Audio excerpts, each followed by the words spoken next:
नमस्कार मित्रांनो, मी आपली आज ओळख करून देणार आहे की आमच्या गाठीभेटीविषयी माहिती सांगणार आहे. ती व्यक्ती म्हणजे प्रिया तेंडुलकर. मला जी काही अनेक माणसं भेटली आणि त्यातल्या ज्या काही व्यक्तींचा माझ्यावर फार मोठा प्रभाव आहे, अशा व्यक्तींपैकी एक म्हणजे प्रिया तेंडुलकर. मित्रांनो, जेव्हा मी चाटे कोचिंग क्लासेसचं काम पूर्ण महाराष्ट्रात पोहोचवावं असा निर्णय घेतला आणि औरंगाबाद शहरातून जळगाव आणि नंतर नागपूरला जाण्याचा निर्णय घेतला, तेव्हा माझ्या डोक्यात एक कल्पना आली की आपण एक चांगली जाहिरात दूरदर्शनसाठी तयार केली पाहिजे. तर जाहिरातीमध्ये कोण घ्यावं वगैरे असा विचार सुरू असताना माझ्या डोक्यात विचार आला की आपण प्रिया तेंडुलकर यांना घ्यावं.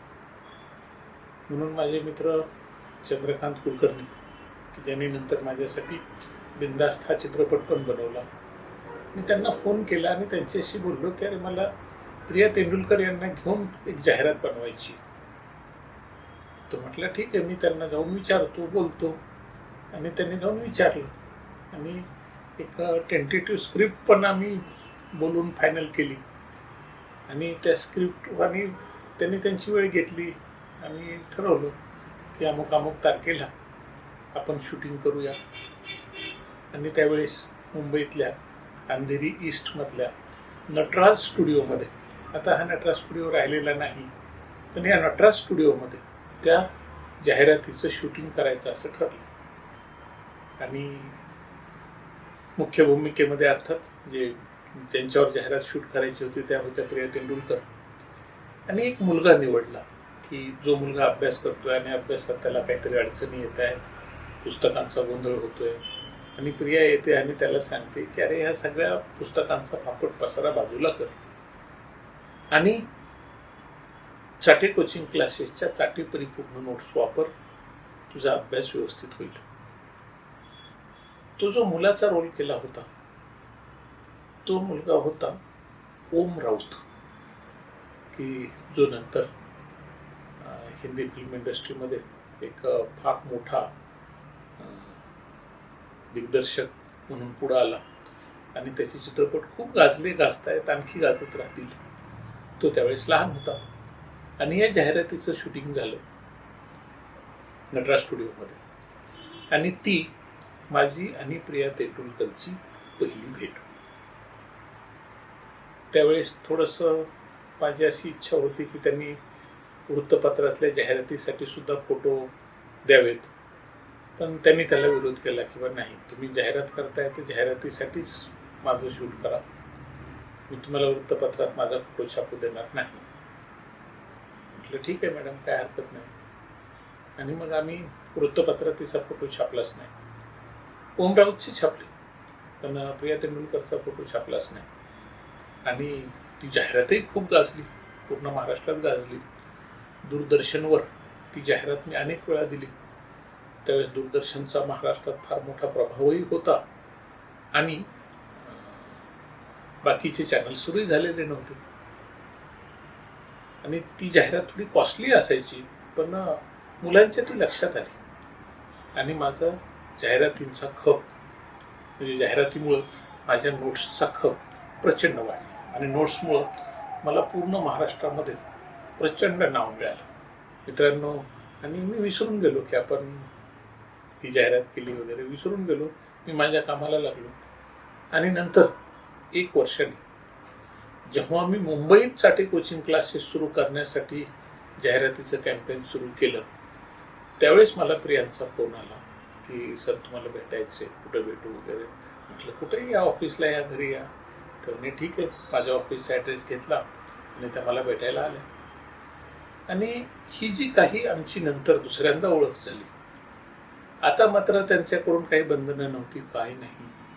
त्या फार कौतुक करत होत्या की तुमच्या जाहिराती फार चांगल्या होत्या आणि मी तुम्हाला माझा फोटो छापायला विरोध करायला नको होता, पण हरकत नाही, तुमची जाहिराती फार छान आहेत. आणि ह्या जाहिरातीबद्दल, ह्या जाहिराती पाहून मला अनेक लोक तुमच्याबद्दल विचारतात, कारण लोकांना हे माहिती आहे की प्रियांनी चाटे सरांची जाहिरात केलेली आहे, तर तुमच्याबद्दल विचारतात की कसे क्लासेस आहेत, काय अमुक तमुक वगैरे. आणि मला फार अभिमान वाटतो की एक मराठी माणूस, मराठी मुलगा मुंबईमध्ये येऊन कोचिंग क्लासेस एवढ्या आक्रमकपणे सुरू करतो. ही गोष्ट मला फार आवडली. अर्थात प्रिया तेंडुलकर ह्या फार मोठ्या विभूती होत्या. जाहिरातीच्या क्षेत्रामध्ये त्यांचं नाव होतंच, पण रजनी या दूरदर्शन मालिकेने त्यांचं खूप नाव पूर्ण देशभर केलं होतं. आणि मलाही त्यांच्याबद्दल आदर होता. आणि 12वीला तेव्हा 12वीच्या अभ्यासक्रमामध्ये प्रिया तेंडुलकरांचा एक प्रकरण सुद्धा अभ्यासाला ठेवलेलं होतं. आणि त्यामुळं सगळ्या मुलांना वगैरे प्रिया तेंडुलकर हे नाव माहिती होतं. तर होता होता त्या घरी येत राहिल्या. मी त्यांच्याकडे भेटायला गेलो. माझ्या मुलांना त्यांचा फार लळा लागला. त्या आल्या की माझी मुलं खुश व्हायची, त्यांच्याबरोबर त्यांच्या गाडीत बसून फिरायची. मग आम्ही खूप वेळा हॉटेलमध्ये जेवायला वगैरे जायचो. मला एक बऱ्याच वेळा हे वाटायचं, रजनी ही त्यांची जी काही मालिका होती त्या मालिकेमध्ये त्यांनी अतिशय आक्रमक म्हणजे आदर्शवादी आक्रमकतेचा जो काही विचार मांडलेला होता, तर त्यांच्याशी बोलताना वगैरे मला फार आनंद व्हायचा की त्या वास्तविक जीवनामध्ये सुद्धा तितक्याच आक्रमक होत्या. फक्त टीव्ही मालिकेपुरतच नाही, तर वास्तविक जीवनामध्ये सुद्धा त्यांची मतं अतिशय परखडपणे मांडायच्या. आणि वाईट गोष्टीबद्दलचा त्यांचा फार राग होता. आणि हा राग खूप वेळा त्यांच्या बोलण्यातून जाणवायचा. आम्ही खूप वेळा एकत्र भेटलो, मुंबईत फिरलो. माझी मुलं सोबत होती, माझी पत्नी सोबत होती.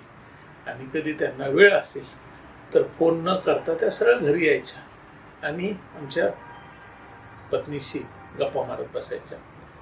असं खूप वेळा व्हायचं. आणि आम्ही खूप वेळा त्यांना भेटलो, त्यांच्या घरी गेलो, जेवलो वगैरे. पण एकदा आम्ही जेव्हा चिमणी पाखरं चित्रपट बनवायचं ठरवलं, तेव्हा मित्रांनो मी जे काही 5-6 हिरोईन्सला या रोलबद्दल विचारलं, तर कोणीही मोठी हिरोईन पिक्चरमध्ये काम करायलाच तयार होईना. कारण प्रत्येक जण म्हणायच्या की 4 मुलांच्या आईचा रोल जर आम्ही केला तर आम्हाला पिक्चरमध्ये पुन्हा पुढचे रोल कसे मिळतील, म्हणजे तुम्ही आमचं करिअरच संपवून टाकाल. आणि मलाही थोडंसं वाटलं काय करावं. म्हणून मी आणि महेश कोठारे एके दिवशी सकाळी 10 वाजल्यापासून डोक्याला हात लावून बसलो होतो की महेशजी कुणीतरी सुचवा. ते मला म्हणत होते तुम्ही कुणाचं तरी नाव सुचवा. आम्ही मग कुठल्या तरी हिरोईनचं नाव सुचवायचो, फोन करायचो. ती हिरोईन नाही म्हणून सांगायची, कोणी बिझी म्हणून सांगायची. खूप वेळा मित्रांनो असं होतं की तुम्हाला पिक्चर बनवायचा असतो आणि तुम्हाला जो पाहिजे तो कलाकार मिळवणं फार अवघड जातं. मला तर त्याचे खूप अनुभव आलेले. पण मित्रांनो एके दिवशी आम्ही असं दोघं बसलेले असताना त्या आल्या. आणि त्या आल्यानंतर त्यांनी विचारलं काय हो तुम्ही दोघं जण डोकं धरून का बसलायत. तर महेशने सांगितलं प्रिया आम्ही पिक्चर बनवतोय आणि त्या पिक्चरमध्ये हिरोईनचा रोल 4 मुलींच्या आईचा आहे. आणि तो रोल करायला कुणी हिरोईन मिळेना, चांगली हिरोईन मिळेना, टॉपची हिरोईन मिळेना. आणि त्यावेळेस प्रियाजींनी एक नाव सुचवलं. ती म्हणजे असं नाव करू शकेल अशी एक मराठी आणि टॉपची अभिनेत्री मी तुम्हाला सुचवते. म्हटलं सुचवा. आणि त्यांनी सांगितलं तुम्ही पद्मिनी कोल्हापुरेंना विचारा. मित्रांनो त्यांनी पद्मिनी कोल्हापुरेंचं नाव घेतलं आणि महेश म्हटलं चालेल फार चांगलं. मग त्यांनीच पद्मिनीचा नंबर काढून दिला. त्यावेळेस मोबाईल फार कमी होते पण होते.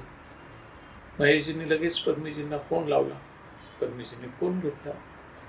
महेशजींनी सांगितलं आम्ही असा चित्रपट बनवतोय, चाटे सर बनवत आहेत आणि त्याच्यामध्ये एक रोल आहे. चित्रपट फार इमोशनल आहे आणि तुम्ही तो कराल का. आणि त्यांनी मग सांगितलं की दुसऱ्या दिवशी तुम्ही अमुक ठिकाणी शूटिंग आहे माझं तर तिथं या. आणि महेशजी बरोबर त्या ठिकाणी गेले. पद्मिनीजी हो म्हटल्या. पद्मिनीजींना कथा फार आवडली आणि नंतर हा चित्रपट हा मराठी संस्कृतीचा एक हिस्सा बनला. पद्मिनीजींनी फार छान काम केलं. पण पद्मिनीचं मला नाव सुचवलं ती प्रिया तेंडुलकरनी, हे मी कधीच विसरू शकणार नाही. अर्थात महेशजी आणि प्रिया तेंडुलकरांनी त्याच्या अगोदरही देवता पिक्चरमध्ये एकत्र काम केलेलं होतं, ते खूप गाजलेलं होतं वगैरे. पण चिमणी पाखरानं जे काही केलं आणि चिमणी पाखरानं जे महेश कोठारेंना नाव दिलं किंवा महेश कोठारेंची जी काही एक प्रतिमा उंचावण्यात मदत केली, अर्थात चित्रपट खूप चालला. पण एक गोष्ट झाली की आम्ही ज्या फायनान्शियल क्रंचमधून जात होतो, तो क्रंच ना महेशजींचा दूर झाला ना माझा दूर झाला. पण चित्रपट चालला, चित्रपटामुळे नाव झालं, ही गोष्ट घडली. मित्रांनो, असंच एके दिवशी मग खूप दिवस आम्ही भेटत राहिलो, त्या येत राहिल्या. एके दिवशी मला बातमी आली की प्रियाजी फार आजारी आहेत आणि प्रियाजींचं हॉस्पिटलमध्ये शेवटच्या स्टेजला. मित्रांनो, मी भेटण्याचा प्रयत्न केला पण मला काही भेटता आलं नाही.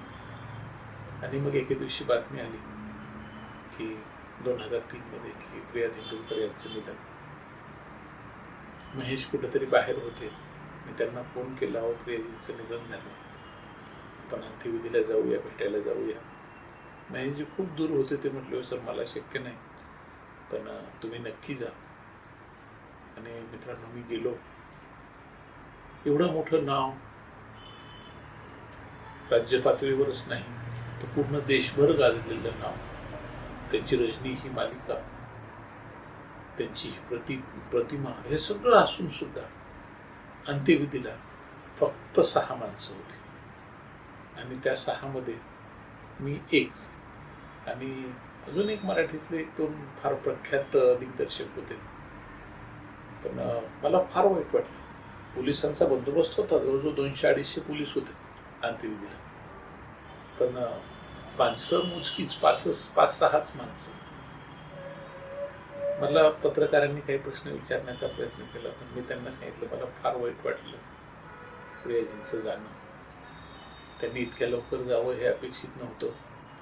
माझा फार मोठा आधार होता, त्यामुळे मी काही पत्रकारांशी बोलणार नाही. हां, दुसरी व्यक्ती जब्बार पटेलही उपस्थित होते त्या अंत्यविधीला, आणि बाकी इतर कोण 1-4 लोक, त्यांना कोणी फारसं ओळखत नव्हतं. दुसऱ्या दिवशी त्यांच्या अंत्यविधीच्या बातमीमध्ये माझा जब्बार पटेलांचा सगळ्यांनी बातमीत उल्लेख केला होता. पण मित्रांनो, एक गोष्ट आहे की जी एक डॅशिंग वुमेन मी बिनधास्त मध्ये एक जी इन्स्पेक्टरच्या भूमिकेत दाखवली होती, अशी डॅशिंग वुमेन खऱ्या अर्थानं या देशानं पाहिली होती, आणि ती म्हणजे प्रिया तेंडुलकर. प्रिया तेंडुलकर सरकारी नोकर नव्हत्या, पोलीस नव्हत्या किंवा काही नव्हत्या, पण तरीही पूर्ण देशभर त्यांच्या नावाचा एक प्रचंड दरारा होता. तसे मग कॅरेक्टर्स नंतर किरण बेदी किंवा स्वाती साठे वगैरे होती, आली अस्तित्वामध्ये, पण प्रिया तेंडुलकरचं नाव हे कधीच विसरता येणार नाही. आणि मित्रांनो, मला जी माणसं भेटली ज्यांच्याकडून मला खूप काही शिकायला मिळालं. खूप वेळा प्रिया तेंडुलकर माझ्याशी चित्रपट क्षेत्राच्या गप्पा मारायच्या आणि मला म्हणायचे की मराठी चित्रपटाच्या नादी नका लागू, लोक येत नाहीत. मी पण खूप पिक्चर्स केली, नाहीच चालली, तुम्ही हिंदी पिक्चर्सच्या मागे लागा, हिंदी पिक्चर चालेल. मित्रांनो, मला आज वाटतं की प्रिया मला करेक्ट सांगत होत्या की मी मराठी चित्रपटावर जी काही एनर्जी आणि पैसा खर्च केला, हा जर मी हिंदीत केला असता तर मला जास्त कौतुक मिळालं असतं. पण तरीही ठीक आहे, मला जे वाटलं ते मी केलं. पण प्रिया तेंडुलकरचं सांगणं, त्यांची तळमळ, त्यांचं माझ्याबद्दलचं जे काही मनातून आत्मीयता, प्रेम होती, ती एक मराठी माणूस म्हणून, आणि त्यांचं बिनधास्तपणे माझ्या घरी येणं, मला एक भाऊच मानायची ती. आणि माझ्या बायकोला काही गोष्टी सांगणं, इतकं जवळचं नातं असणारी व्यक्ती जाणं, हा फार मोठा एक आघात होता आमच्यावर. आणि ह्या आघातानंतर लगेच पुन्हा एक आघात झाला की सुरेश भटही गेले, आणि त्याच्यानंतर पुन्हा तिसरा आघात झाला की लक्ष्मीकांत बेर्डेही गेले. पण मित्रांनो, एक ही सगळीच माणसं माझ्या फार जवळची होती. लक्ष्मीकांत बेर्डे जवळचे होते, प्रिया तेंडुलकर जवळच्या होत्या, सुरेश भट जवळचे होते. पण ठीक आहे, त्यांच्या आठवणी आजही सतावत आहेत. त्यांचं म्हणणं, त्यांचं प्रेम, त्यांची वाक्य हे सगळ्यांचीच आवर्जून लक्षात राहतात. तर मित्रांनो, मला निश्चित खात्री आहे की प्रिया तेंडुलकरबद्दल मी जे काही आज आपणाला सांगितलं तुम्हाला निश्चित आवडलं असेल. त्यांच्याबद्दल मला पुन्हा कधी वाटलं तर पुन्हा एखादा एपिसोड अवश्य बनवेन. बाकीचे अनेक व्यक्ती आहेत त्यांच्याबद्दलही मला तुम्हाला खूप सांगायचे. आणि मला जी माणसं भेटली त्या माणसांनी मला मोठं केलं, मला धन्य केलं, हे निश्चितपणे मी सांगू शकतो. आपण मनपूर्वक माझा हा एपिसोड ऐकल्याबद्दल मी आपले धन्यवाद मानतो. थँक्यू.